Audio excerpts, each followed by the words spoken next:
hacer el motor eléctrico más sencillo del mundo. Mi nombre es Maricarla Meneses Tenorio. Mi nombre es Nancy Camino Tenorio. Mi nombre es Adán Gómez Dominio. Y el mío es Yair Caleb Jiménez Solís. Somos estudiantes de la Benemérita Universidad Autónoma de Puebla, del campus de Izúcar de Matamoros, licenciatura en Ingeniería Agroindustrial. Comenzamos.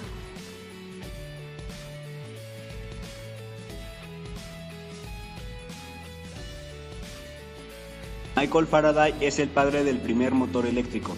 El físico y químico británico está considerado como el fundador del electromagnetismo y la electroquímica. Su trabajo fue fundamental en el desarrollo de la electricidad. Descubrió que el magnetismo produce electricidad a través del movimiento. Aunque el químico danés Hans Christian ya había descubierto para entonces el electromagnetismo, en 1821 Faraday construyó dos aparatos para producir lo que él denominó entonces rotación electromagnética, y con este nombre como título publicó los resultados de su trabajo que en realidad describe el principio de lo que hoy conocemos como motor eléctrico. En 1831 descubrió la inducción electromagnética, descubrimiento que ha permitido la construcción de los generadores. Las leyes de la electrólisis, por las que está considerado como el verdadero fundador del electromagnetismo y la electroquímica. Conceptos como el electrodo catódico o ion se los debemos en gran parte a Faraday. En reconocimiento a sus aportaciones, primero se le dio el nombre de faradio o Faraday a la unidad de carga eléctrica y posteriormente a la unidad de capacidad eléctrica.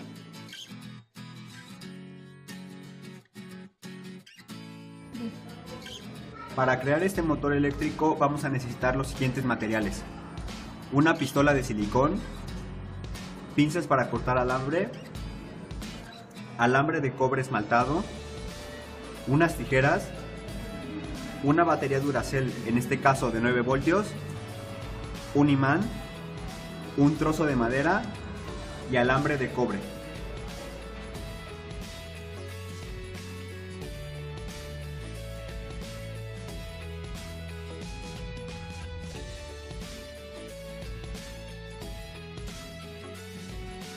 Bueno, para hacer el embobinado vamos a utilizar el alambre de cobre ya esmaltado de calibre 32. Lo siguiente que vamos a hacer va a ser enredar el alambre de cobre alrededor del pulgar. Vamos a dar aproximadamente unas 20 vueltas.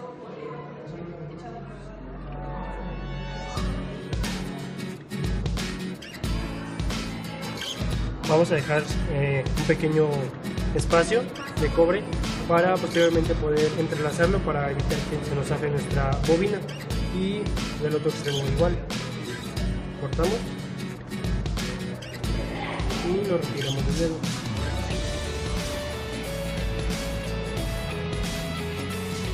Recordemos que no sea tan apretado para ser fácil de retirar.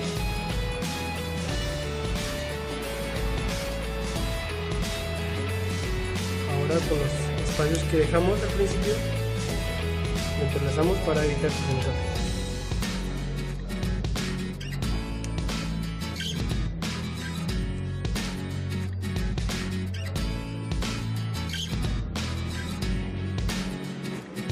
Y hacemos un procedimiento con el otro extremo.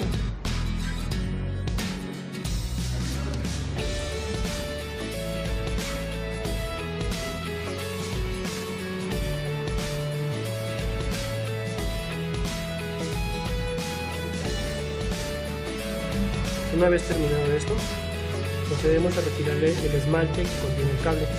Para eso vamos a poner la tijera.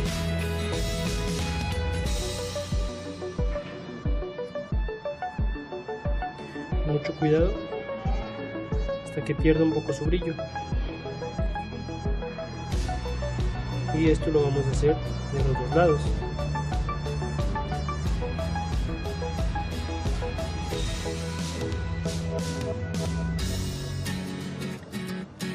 Y así es como tenemos nuestra bobina, que más adelante mediremos su diámetro. Y explicaremos el por qué utilizamos el esmalte de cobre de los dos extremos.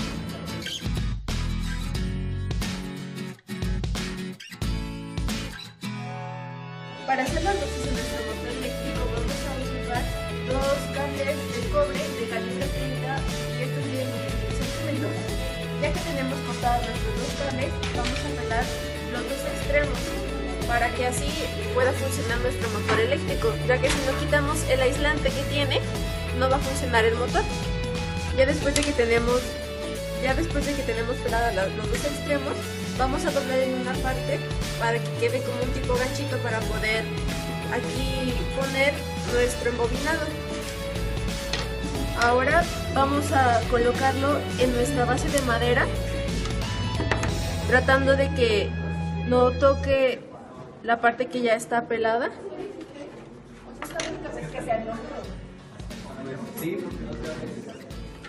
Vamos a considerar la distancia de nuestro embobinado aquí al pegar nuestras bases. Y así es como tenemos la base de nuestro motor eléctrico.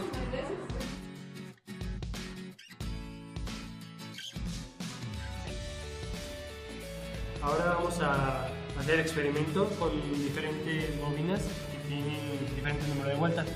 Mi compañera ya conectó los cables en la pila y los conectamos en los extremos que quedaban libres. Ahora acercamos el imán y vemos cómo gira. Esta es la bobina que tiene 5 números de vueltas.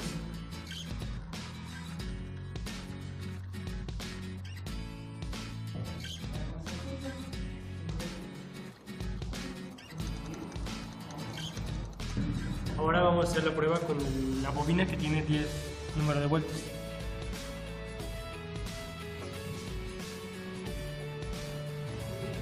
Le damos un pequeño incentivo.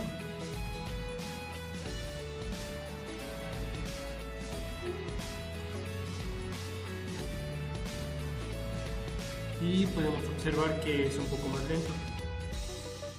Pero lo hice todo. Ahora vamos a hacer la prueba con la bobina que tiene 15 números de vueltas. Le damos un pequeño incentivo. Como vemos, es un poco más difícil que gire.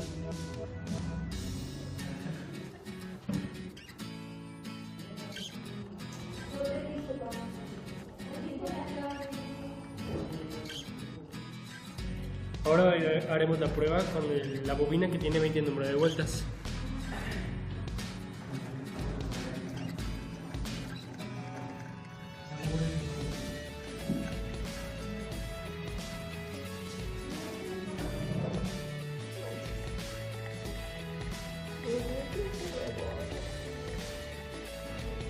Ahora haremos la prueba con una bobina de un calibre un poco más grueso, calibre 30, que contiene 10 números de vueltas. Como observamos, pues no gira ni siquiera dándole una ayudada. A continuación vamos a explicar, les vamos a presentar unas tablas y una gráfica explicando por qué sucede esto.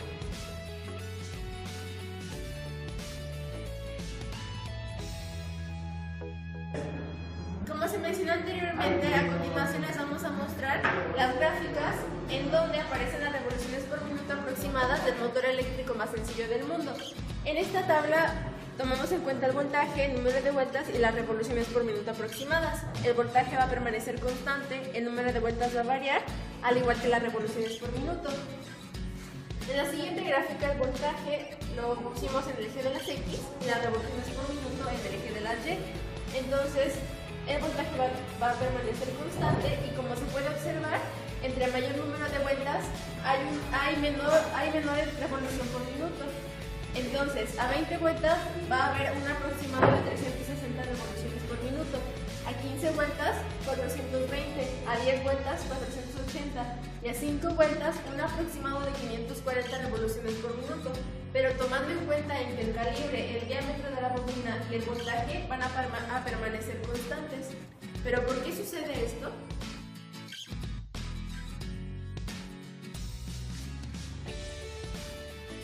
Como ya vimos, realizamos bobinas del mismo diámetro pero con diferentes números de vueltas y nos dimos que las bobinas con muy pocos números de vueltas giraban más rápido y a mayor velocidad que los que tenían más. Pero ahora vamos a explicar tanto la parte eléctrica como la parte magnética de lo que sucedió en torno a la física. Para empezar tenemos que tener en cuenta qué es la corriente, el voltaje y la resistencia dentro del cable de cobre. La corriente es el flujo de electricidad por un objeto. En este caso, el flujo se lo proporcionaba la pila y fluía la electricidad del flujo de electrones mediante el cable de cobre. El voltaje es la fuerza conductora, es decir, la presión que ejerce, en este caso la pila, sobre el alambre que tenemos. Mientras que la resistencia es la propiedad que tienen los materiales para limitar el flujo de corriente eléctrica. Todo esto converge en una sola ley, que es la ley de Ohm. La ley de Ohm nos dice que la corriente que fluye en un circuito, en este caso el que diseñamos nosotros, que iniciaba desde la pila y se cerraba con la bobina, es directamente proporcional al voltaje aplicado por la pila en este caso, e inversamente proporcional a la resistencia del circuito, siempre y cuando la temperatura sea constante. Es decir, que si nosotros aplicamos mayor voltaje, se vencerá la resistencia más fácil. Estas ideas las tenemos que tener claras para explicar por qué no giraba con mayor número de vueltas, e incluso si nosotros aplicáramos un mayor calibre del alambre, de la bobina, también sería muchísimo más difícil realizar esto.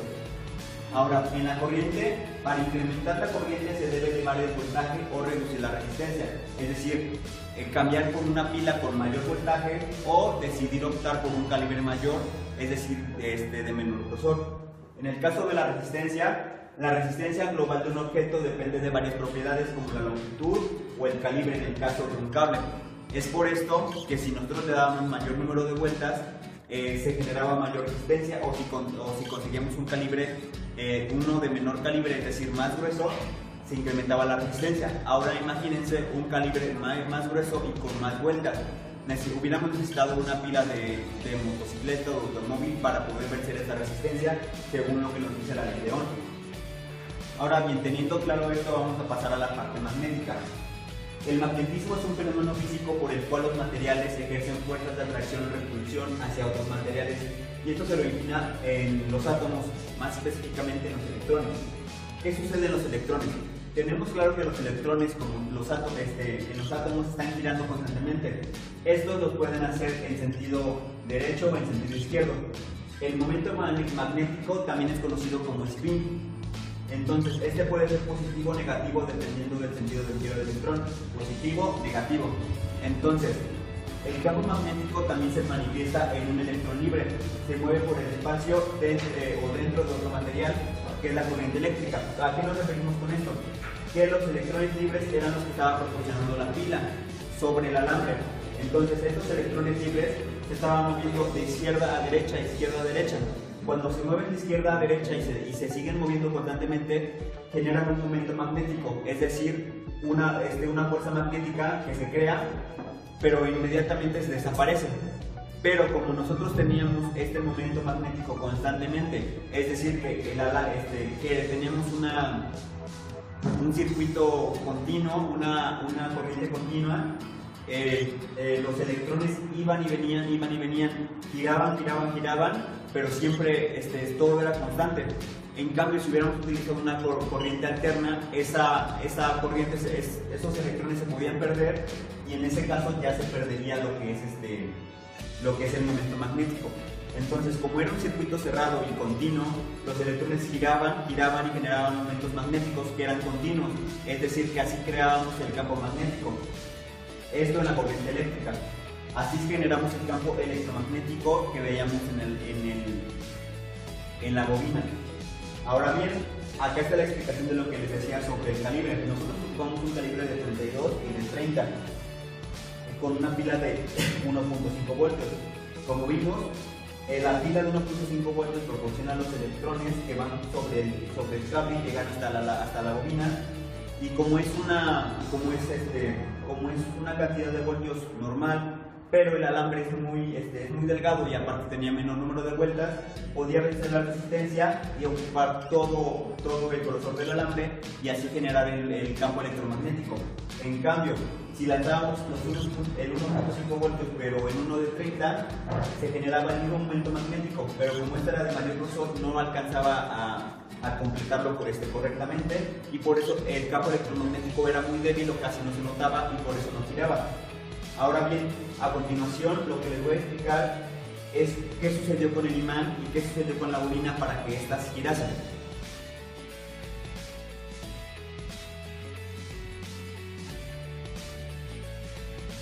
Y por último y no menos explicar cómo es que ocurre el movimiento entre la bobina y el imán.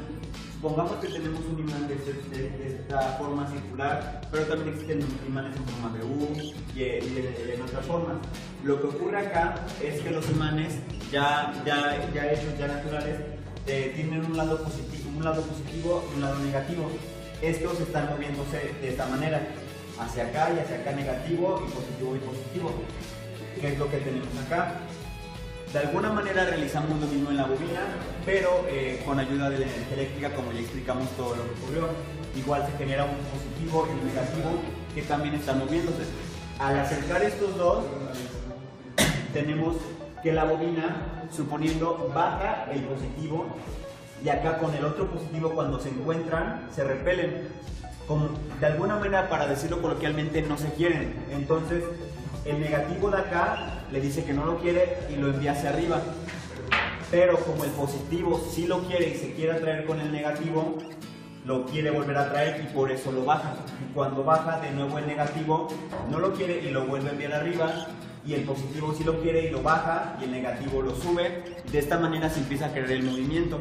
Como ya entendimos de la parte de la resistencia y todo lo demás, acá va a variar de acuerdo al calibre que tengamos del alambre de cobre. Pero como vimos en un ejemplo del video, entendimos que con el calibre mayor de 32 y con un número de vueltas de 15, se puede crear todo esto de una manera correcta y hacer girar a nuestro motor eléctrico de una manera sencilla y rápida.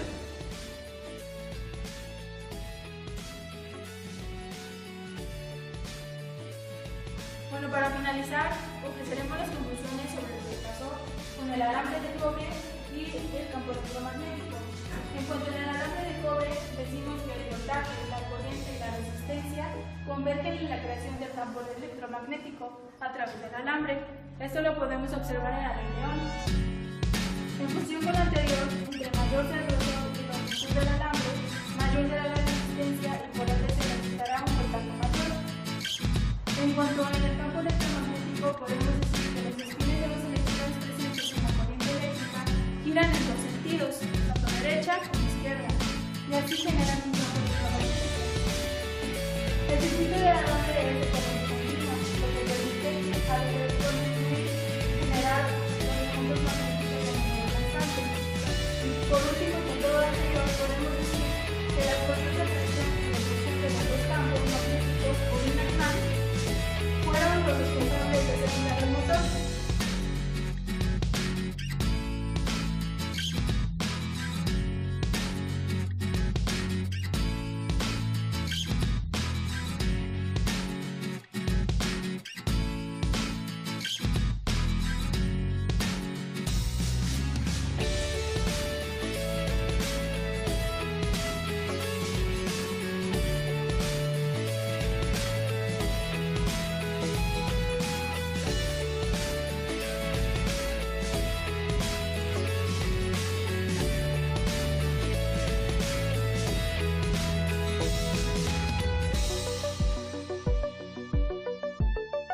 Es así como concluimos el video de hoy, donde construimos el motor eléctrico más sencillo del mundo. Además de emitir conclusiones físicas de lo que ocurrió como siempre lo hacíamos, decidimos incluir las matemáticas para demostrar que con ellas se puede predecir el comportamiento de los fenómenos. Nos vemos la próxima.